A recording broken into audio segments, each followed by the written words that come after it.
COVID-19 has taken the world by shock. The elderly community is at risk. People are taking serious precautions and students are split between in-person and virtual learning. The pandemic has left students in elective, sports, and music programs uncertain about what their seasons will look like. Many students can't help but wonder how those programs will continue throughout this year with ongoing regulations on our favorite high school activities. COVID-19 has infected around 8,200 people in Williamson County. About 130 deaths have been reported and the people are scared. Students all around the world are left wondering how and if their school days will continue. I think for the community, we just don't know. We're just hoping and praying that we get to do the things that we really enjoy being in Cedar Park. This is a common thought among seniors and students at the school. Seniors are worried over how their last year of high school will happen and if their Friday Night Light experiences have been as good as other seniors who graduated prior to COVID-19.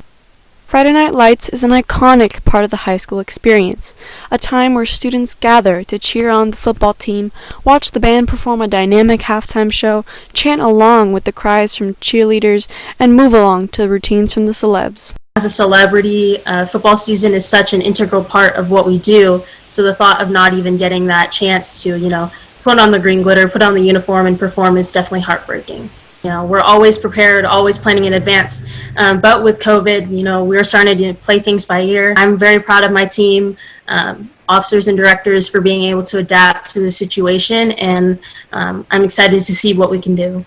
Despite the challenges, students are still excited for whatever shred of Friday Night Light experience they can get, including senior quarterback Ryder Hernandez, who's glad to be back on the field. He says, "We're ready for the year to begin, and everyone is locked and loaded for a run at state." Another organization that is challenged is band.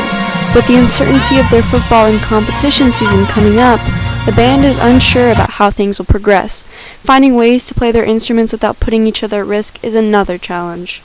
While COVID has impacted student life in many different ways, students are still making the best of the situation. But I think that it's important, for myself and, seniors to look on the bright side and, appreciate the things that we do have currently rather than dwelling on the things we don't have. And I think if we all do our part and, adhering to guidelines and doing our part as citizens of this community, we can hopefully get a second semester.